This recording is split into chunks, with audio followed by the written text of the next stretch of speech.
Hello, everyone. Welcome to Celsius 233, your go-to place for fiction book summaries. Today, we will get lost in the pages of The Black Tulip by Alexandre Dumas. The Black Tulip by Alexandre Dumas, published in 1850, tells a historical adventure and romance set in 17th century Holland. Against the backdrop of political upheaval and the violent execution of the Witt brothers, Dumas weaves a story about love, resilience, and human ambition, revolving around the quest to cultivate the elusive black tulip. The novel captures the fervor of the time and presents an intense rivalry between tulip growers, reflecting the feverish obsession with rare tulips during the tulip mania period in the Netherlands.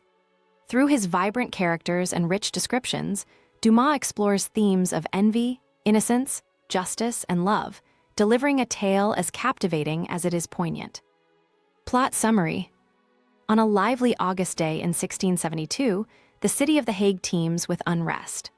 The once respected De Witt brothers, Johann and Cornelius, have fallen from grace, accused of conspiring against Prince William of Orange. The city square echoes with shouts of anger as the two are brutally executed by a mob driven by political animosity. Amidst this turmoil, their godson, a mild-mannered tulip enthusiast named Cornelius van Barrel, remains unaware of the disaster about to unfold around him. Cornelius van Barrel lives a comfortable life in Dordrecht, consumed by a single passion, the pursuit of the rare and coveted black tulip. Cornelius is a man of scientific curiosity and gentle spirit, who values beauty above all else, and this unusual tulip represents the pinnacle of horticultural achievement. His meticulous care and dedication have led him to nurture 3 precious bulbs that he believes hold the key to creating the first true black tulip.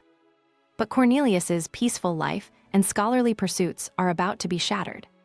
His jealous neighbor, Isaac Boxtel, has watched Cornelius's achievements with increasing envy. Once a passionate tulip grower himself, Boxtel cannot bear to see Cornelius's success. Driven by jealousy, he spies on Cornelius, watching his every move through a telescope from his own home. When the opportunity arises, Boxtel seizes it. Learning of Cornelius's connection to the fallen De Witt brothers, he concocts a scheme to denounce Cornelius as a traitor, claiming Cornelius holds documents that implicate him in a conspiracy against the Prince of Orange. Soldiers soon come to arrest Cornelius, and in the chaos, he is torn from his home and his precious bulbs. As he is dragged off to prison, his black tulip bulbs are all he can think about, fearing that Boxtel might somehow steal the reward he has worked so hard to achieve. In the bleak walls of the Buitenhof prison, Cornelius meets the prison warden, Griffiths, a man as strict as he is humorless. Griffiths quickly develops a deep dislike for Cornelius, viewing him as an unrepentant enemy of the state. But Cornelius also meets someone unexpected in the prison, Rosa, Griffiths's beautiful, kind-hearted daughter. Rosa is different from her father, a young woman of warmth and loyalty. She takes pity on Cornelius, drawn to his gentle nature and tragic plight. Despite her modest background, she recognizes the sincerity in his character, and when Cornelius shares with her his longing to grow the black tulip, Rosa's sympathy turns into admiration. She agrees to help him, moved by his passion and unwavering hope. Cornelius entrusts Rosa with the care of his precious tulip bulbs, asking her to plant them and tend to them in secret. In the quiet of her room, Rosa carefully places the bulbs in pots, following Cornelius's instructions to the letter. Days in the prison are long and filled with sorrow, yet Cornelius's letters to Rosa, smuggled through secret means, bring them both hope. Rosa, whose heart has grown fond of Cornelius, devotes herself to nurturing the black tulip with an almost reverent care, determined to see Cornelius's dream come to life.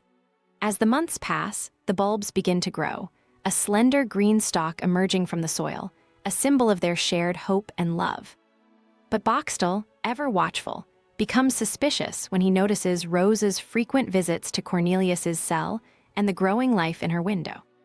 When the tulip finally blooms, it is a vision unlike any other, a perfect, deep, and true black tulip, the first of its kind.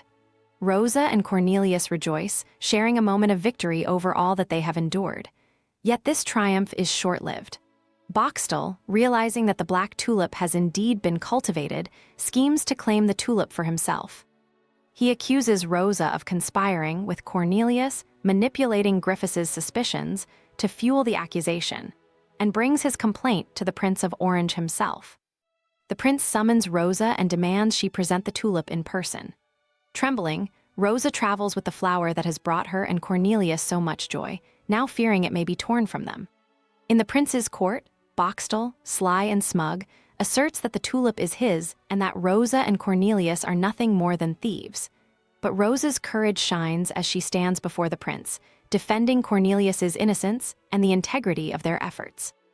She explains how Cornelius, even in the darkest days of imprisonment, has worked toward this dream, free of any conspiracy or crime. The prince is moved by Rosa's sincerity, yet skeptical. He demands to hear from Cornelius himself, giving Cornelius a chance to defend his own character and work. Brought to the court, Cornelius explains his sole dedication to the cultivation of the black tulip and declares his innocence in matters of politics. Convinced by Cornelius's sincerity and Rosa's heartfelt testimony, the prince finally acknowledges their honesty. He recognizes Cornelius as the rightful cultivator of the black tulip and condemns Boxtel's treachery. In a twist of fate, Boxtel, consumed by his obsession, watches as the very prize he sought so desperately slips through his fingers. The loss is too much to bear, and he collapses, overwhelmed by the weight of his jealousy and the hollowness of his triumph. Cornelius, now vindicated, receives the reward for the black tulip, a prize he once thought would never be his. But far greater than the financial reward is the freedom and the love that await him outside the prison walls. With the prince's blessing, Cornelius and Rosa leave the court as free individuals, their love now deepened by the trials they endured. Rosa, once the daughter of a mere prison warden, is now the companion of a celebrated tulip grower, her life transformed alongside Cornelius's. Together, they return to Dordrecht, where Cornelius continues his work, creating beauty in a world that had once been so cruel. The black tulip, a symbol of their shared endurance, blooms every year in their garden, a lasting reminder of hope and love prevailing over betrayal and injustice. In the simple yet profound life they build together, Cornelius and Rosa find not only happiness, but a legacy rooted in resilience, love, and the quiet beauty of a perfect black tulip. That's it for now, but don't stop here. Alexandre Dumas has more stories waiting for you. Check them out in the description or on Celsius 233. Remember, while our summaries capture the essence, they can never replace the full experience of reading the book.